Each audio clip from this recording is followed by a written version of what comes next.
This is the Court Leader's Advantage, a podcast series for court professionals and by court professionals. Brought to you by thecourtleader.net and in cooperation with NACM, the National Association for Court Management.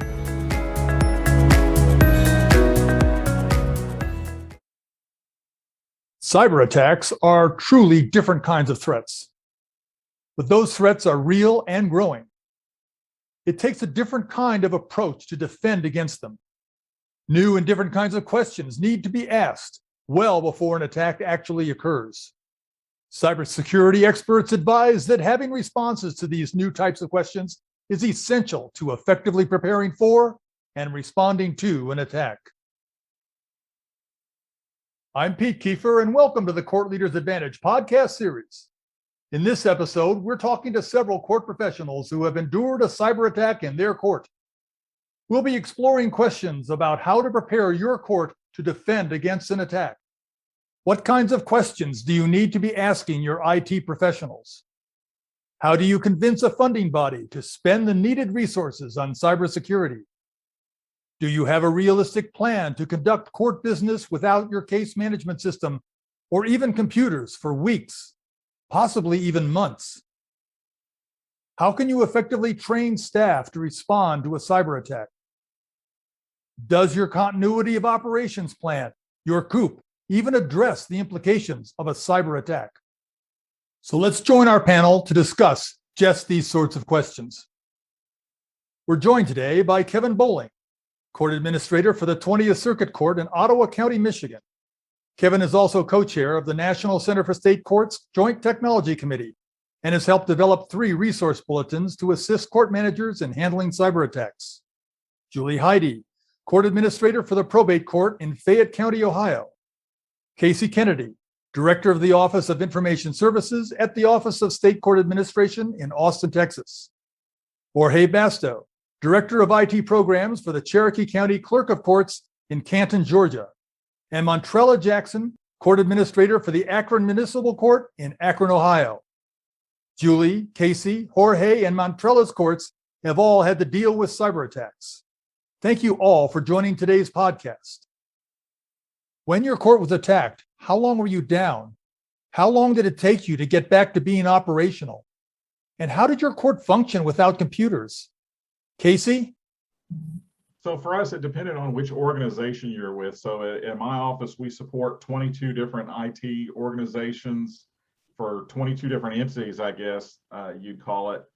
And the Office of Court Administration where I work, we were all already shifted most of our stuff out to Office 365. So other than our website, that was all that was really down for us. The rest of our stuff we could access and get to. So we did have a couple of workstations that were impacted that shifted some encrypted documents up to people's OneDrive and Office 365, but they're very easy tools to go back and reverse all that.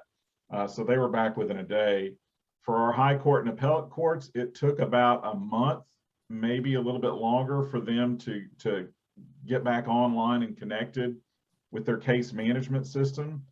And what I'll say that was very interesting to watch is that after day 1 or 2, we had a meeting with them. I think it was on Saturday afternoon, just to tell them, here's what the impact is. And, you know, they would ask, how long are we going to be down? And in IT, because we were in the middle of an investigation, we didn't know. I validly cannot tell you. And you can imagine the pressure when judges are saying, when's it going to be back? And I can tell you tomorrow or a week, but I don't know that I'm going to be right. So we have no confidence in any of it. After that meeting, it was very interesting to watch what in that meeting, we would say, these are the tools that you have available to you. You have email, you have our cloud apps, we have these resources. And there was a lot of innovation going on through that process to where we had a court say, well, you know, we're circulating appellate opinions through email anyway, and we've got them all, and we'll just have the clerk track it on spreadsheets out in the cloud, or we'll do this and use SharePoint for that, or because e-filing is up, our clerk's offices are going to just take e-filings, put them out on SharePoint and keep it in the spreadsheet until case management comes back. So it's just a lot of innovative things. And with that, I would suggest, we do need to make sure that IT groups can tell you what tools you do have available, so that our court administrator friends can come up with and utilize those alternative processes to keep the wheels of justice from falling off. Montrella? So, I would say, even though some areas were back up quicker, we were still experiencing remnants of the attack for months. And I would say the first week, of course, our phones weren't working. So our main priority was to get communication out to the public. So once some of the other city offices came back online, then we reached out and we went over to their site. And that allowed us to do some things like, send news releases out through the city's, public information officer.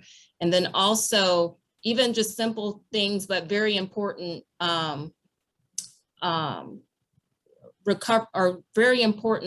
continuity of operations types of functions. I went over to city payroll, and we had to use a computer that they had set up there to make sure everyone got paid, and so then also, although some of the city offices covered quite quickly, the court again did not recover on the same path. And I think some of that was because we were disconnected from the network longer than some of the other offices. So after the months transpired and we picked up, we did reach out to consultants at the National Center. And because what became apparent was that there were gaps, our equipment was outdated, there were things that we needed to replace. So we used the opportunity to do a comprehensive overview of our whole IT system and to say, what would it take for us to get to where we should be for a court of our size? Kevin, I've heard that cyber attacks can go undetected for months. How is that possible? What is a court losing during the time that an attack is going undetected? Pete, I think Jorge already answered part of that question when he described the fact that a lot of these attacks are coming from bots. They're automated software that may be looking for vulnerabilities in your system rather than the image that we have of the teenager in a hoodie in some basement banging away on a keyboard, just having fun on a Saturday night and seeing who he can bring down, or if he can, crack the Department of Defense or something along those lines. So if you have targeted attacks, it might be a little different. There are some folks that are motivated by maybe revenge on a current or former employer, and they want to get some dirt on them somehow. Or maybe it's identity theft, where somebody is trying to figure out if there's information that we can make money off of. We, as Casey mentioned a little earlier, there are some folks that are just criminals that want to disrupt anything related to government. And they're looking for vulnerabilities as well. And so they might just take their time until they find what they think is a good target. And there are some folks that are classified as cyber spies, where they're just out trying to collect proprietary or classified information that's going to be profitable to them. So they're going to stay in and try to stay under the radar screen for as long as they can, gather as much as they can that they think they can sell, and then go on from there. So there's lots of different ways that these attacks can happen.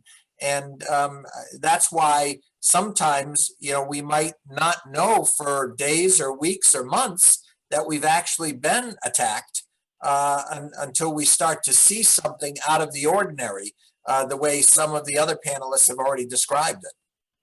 Now, one challenge clerks and court administrators have is that they're responsible for a vast array of court functions.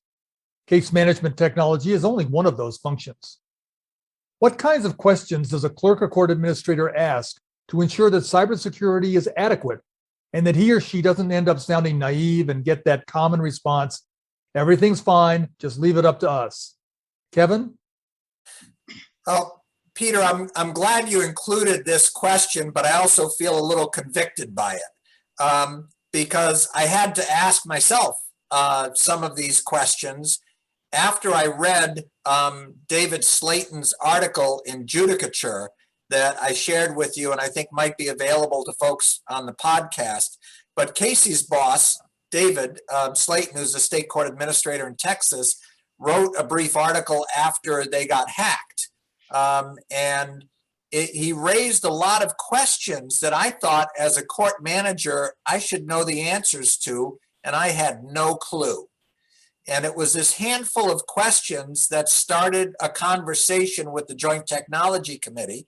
I started the conversation and others jumped on board with it.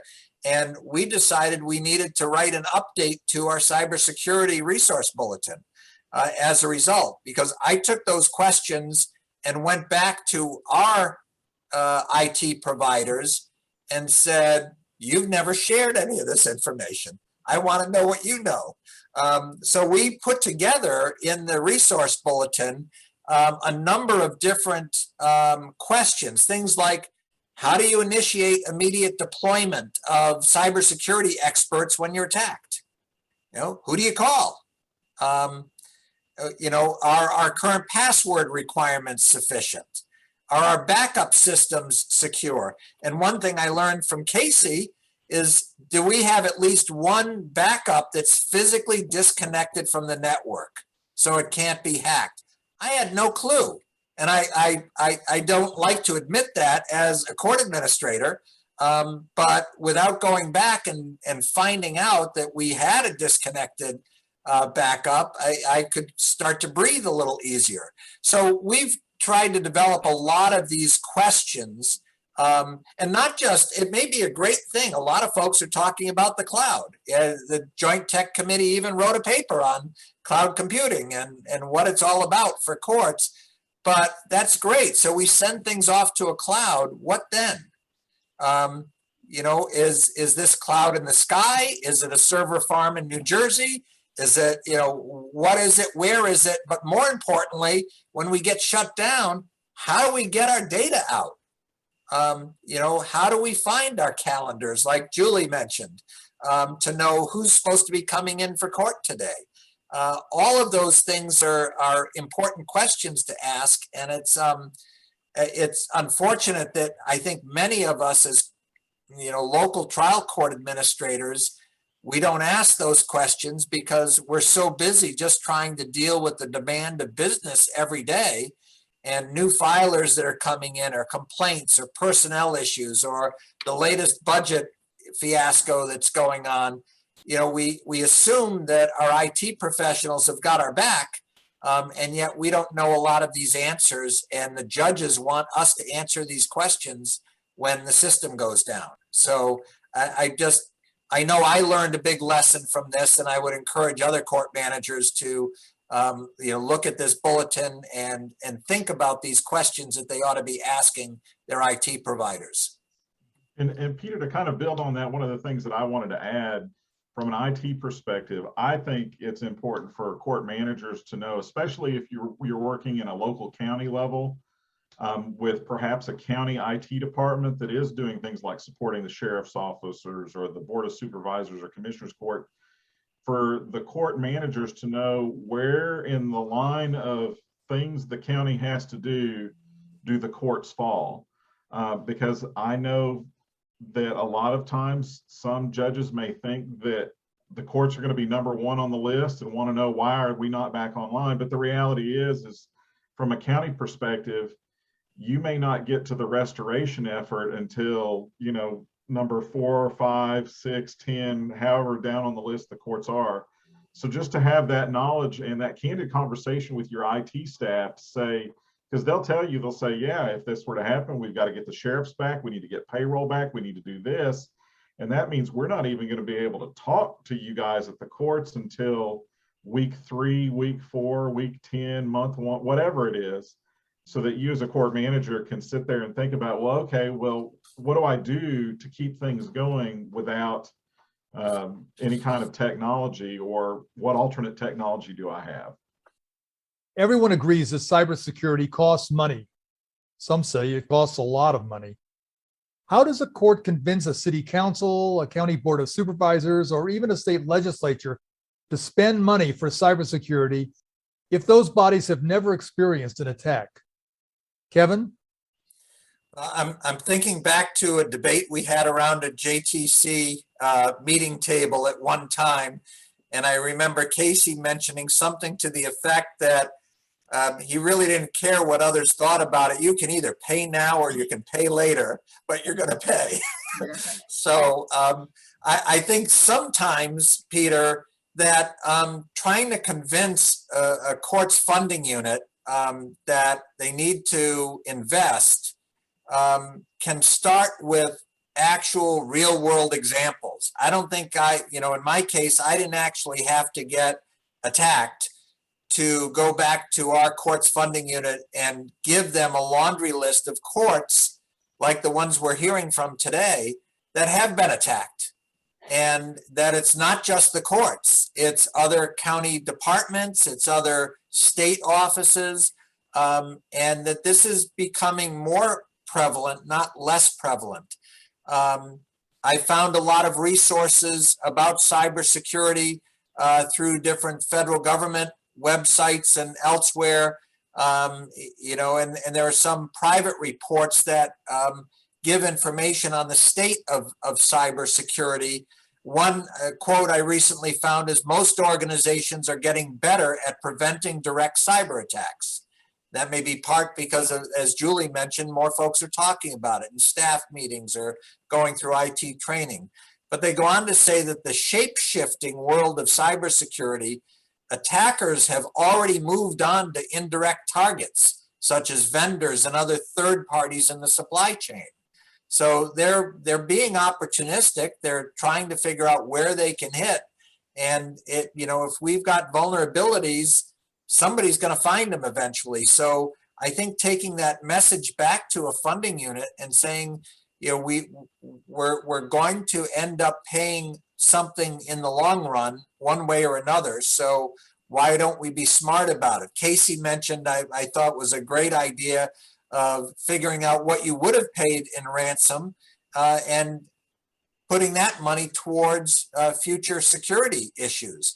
I also have told many people the story I heard from him, and I don't know if it's true or if he just dreamed it, but the one thing that helped save them in Texas is he had a closet with a pile of laptops that weren't connected to anything and they hadn't been used yet. And he was able to pull them out and start redeploying them. Well, that started me thinking, do I need to not deal with just-in-time inventory, or should I have a few backups that aren't connected to anything that I've got on a shelf in a closet somewhere in the courthouse?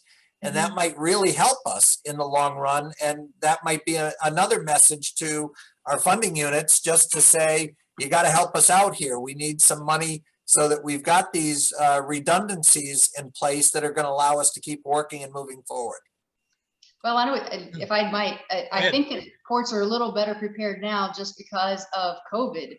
Also, there's so many, and my court included, we're a small court, but it forced me to purchase several laptops for webinars, for trainings, for this different things, because when in 2019, when I ordered all of those brand new computers and monitors from the Supreme Court of Ohio, and they were already on order and delivered here in the hallway of the IT department, none of them had cameras.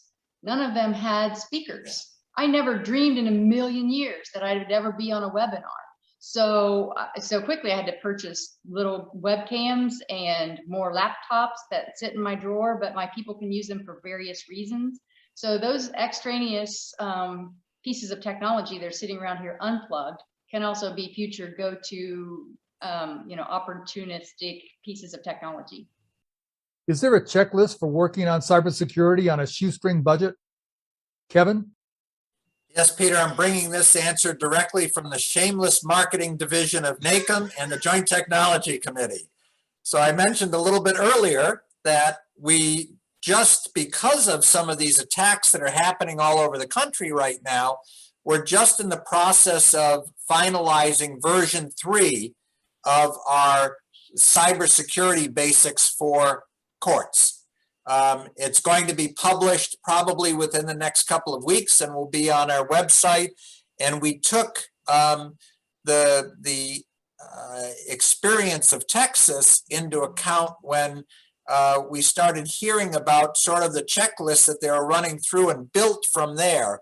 But we put together an appendix. It's actually Appendix B of this resource bulletin that's coming out, and it's called Taking Action.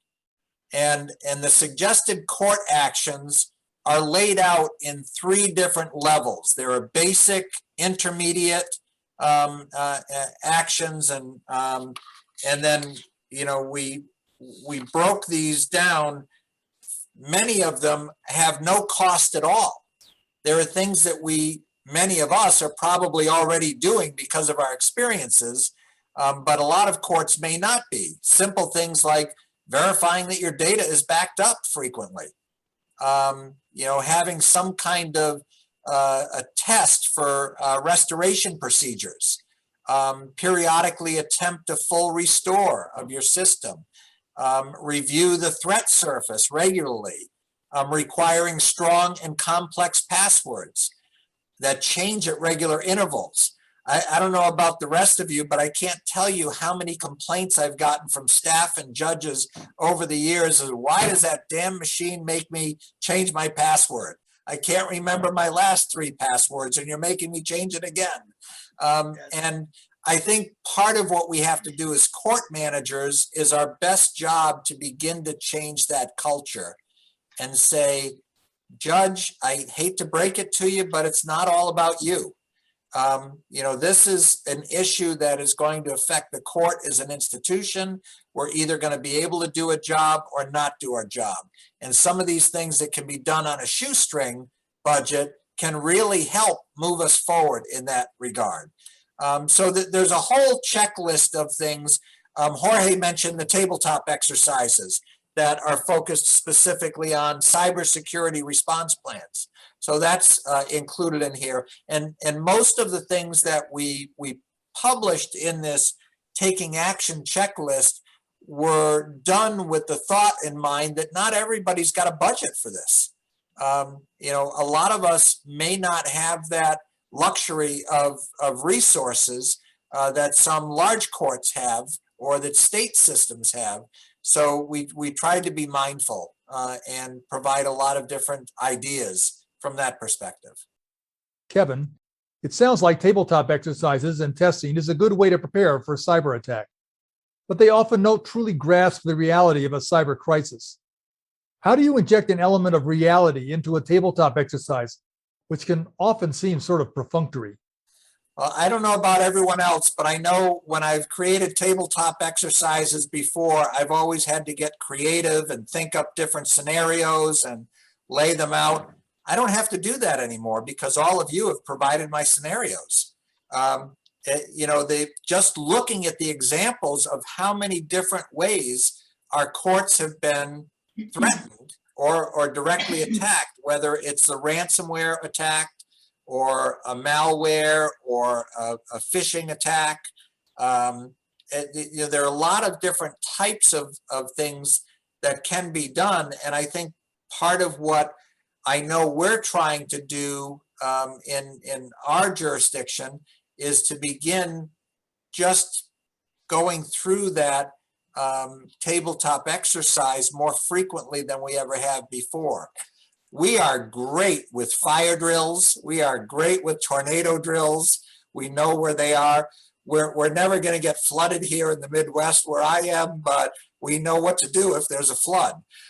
So, you know, it's those kinds of things that we're historically used to, but now we've got to make some cultural shifts and understand that courts are being negatively impacted in new ways. And we have to begin to prepare not only ourselves and our judges, but also all of our frontline staff as to what to do and to also, you know, we see that interesting adage that comes from law enforcement: see something, say something. Well, we need to bring that into the court world as well. And if somebody sees something in their computer system that doesn't look quite right, it's not time to think, oh, we'll just forget about that or somebody else will take care of it. We need folks to know that it's time to raise your hand or a red flag and make sure that we're being on the safe side, rather than dealing with the bottom falling out when we get attacked and our systems all shut down. If I may add a quick point to that, the tabletop exercise, obviously I mentioned that we're not great at them, but one of the things that I keep hearing is that culture. And we do have to show that these cyber attacks affect everybody. I think when we hear cyber threat or cyber attack, it still looks like an IT function, an IT role, and it's not. It's everybody. So when you start engaging judges, court administrators, clerks, anybody that interacts with the court in these systems, it's everybody's job to be part of the security team. So nobody has a role that's independent of this. If they're touching your systems, they're part of that team. So I think that would be part of the culture message to share, is that, as David said in his article, David Slayton said, don't sacrifice convenience for security, or vice versa. You don't want to make it so convenient for people that you're allowing the security to be diminished. Peter, one more resource that I mentioned, again, going back to the shameless marketing division for JTC. In this new paper that's coming out, there's a footnote and a link to the Department of Homeland Security. They have an agency that most IT professionals are very familiar with. It's called the Cybersecurity and Infrastructure Security Agency, or CISA. They have actually developed a tabletop exercise package. So if somebody has no idea where to begin in putting together tabletop exercises, CISA has done it for us.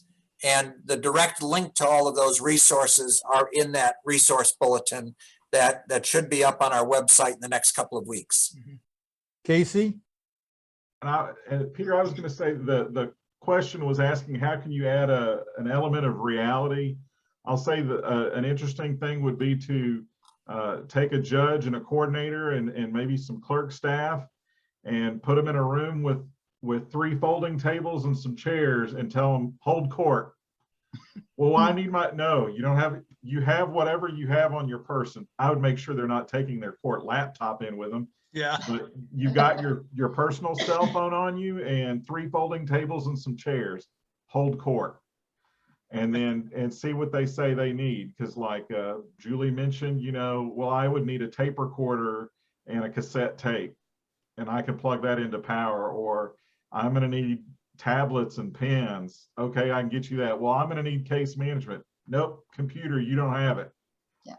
Go on to the next thing, because I guarantee you, I know our tabletop experience is probably like everybody else's.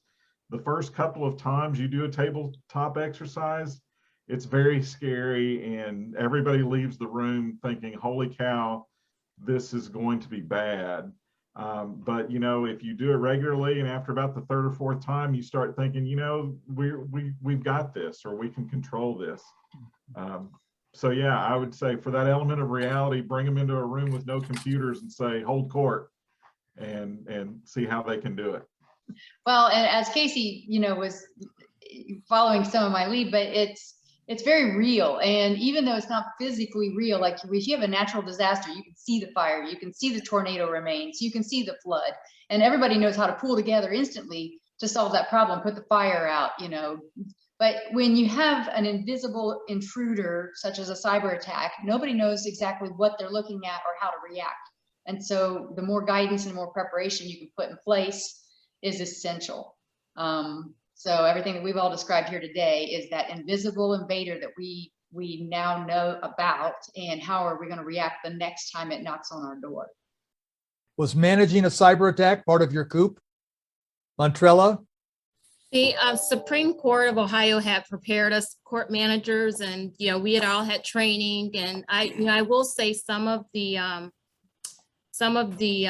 functions in the existing coup that we had were transferable to, we had experienced having to recover data before, so we had that outlined.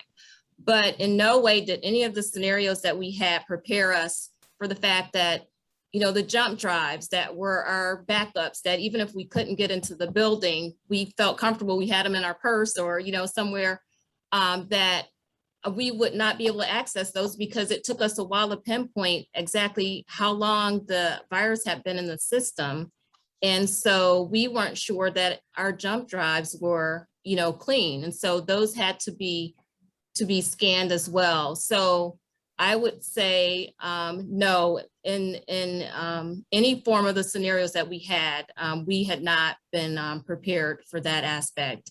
And then also now with our COOP, as well as our court security plan that we're required to have, we do have that as a component of those plans. Jorge? Yeah, so to have a line item in some planning document that, how we would respond to a cyber attack, I would say, yes, we did have that. But to Montrella's point, to the scope and the impact and all the nuances were just not anticipated. We did not do tabletop exercises to even get us remotely prepared for that.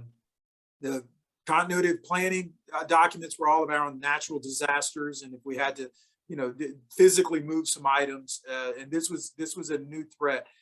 Even if you're aware of it, it definitely is not something that you can plan for adequately. I love the saying with Mike Tyson said, everybody has a plan until you get punched in the mouth. And we got punched. One of the big things was just how you coordinate all the resources, how you start addressing the nuances that you just were not prepared for. A great example on the jump drives. A lot of our machines, we had machines that were not being used, but at the same time, we were concerned about how do we get these back on the network? What can we access? The unknowns were really difficult. If we had a more planning, a checklist type of approach on how to move through this process, it would have helped a lot. So I think everybody is definitely getting more prepared now, more so than we were in the past. Casey? So for us, we had a separate cybersecurity incident response plan that was separate from the COOP. And to echo some of the things that Jorge was saying, our COOP was geared more towards disaster scenarios, to where not only would our organization be dealing with a disaster, but all these other organizations would also be dealing with the same disaster. So it's kind of, birds of a feather. A pandemic comes, yeah, we've got to deal with it, but so does everybody else. And so we're all just kind of understanding that, yeah, pandemic hit and we'll work together. But in this scenario, we are the only ones suffering and everybody else is fine. So it's just completely localized, completely, encapsulated to the courts. And I think the other thing is without any kind of a visual. So like you could go to the courthouse and see the courthouse is still there. And so it wasn't burnt down or exploded or anything like that. So it's just a very different piece of pressure. With our incident response plan, we had done tabletop exercises, but I don't think we contemplated, for our case, it was a destruction mission. So I don't think we contemplated the level and amount of destruction down to nothing that you would have to rebuild from in any of our plans. That's all to say that today that definitely we've since changed our COOP to add that line of when we do the exercise of which disasters are most likely and most impactful. You can bet that cyber attack and complete destruction is now in that list of things that we need to consider when we're doing our COOP. Julie? Well, yeah, as Montrella mentioned, the state of Ohio requires that all courts submit a security plan and a COOP plan. Obviously, cybersecurity or a cyber attack was not incorporated into our COOP plan until now. We were also natural disaster bound in that. So it was kind of a by the seat of your pants, learn as you go thing. We had some guidance from some other courts that I had found out had previously been affected. So we kind of got to tap into their little expertise, but otherwise it was wing it as you went. So now we can translate that down to paper and reduce it to the new COOP plan that will be hopefully never referenced in the future. I want to thank Kevin Bowling, Montrella Jackson, Jorge Basto, Julie Heidi, and Casey Kennedy for giving us their guidance on protecting your court against an attack. Cyber threats are real, and we need to guard against them now. As always, my thanks to you court professionals tuning in to today's episode. You are the crucial component in guarding against cyber threats. It is your skill and persistence that keeps courts safe. Thank you. Join us on October 19th for another episode dealing with the issues facing our courts. This has been the Court Leaders Advantage podcast series. I'm Pete Kiefer, and thanks for joining us today.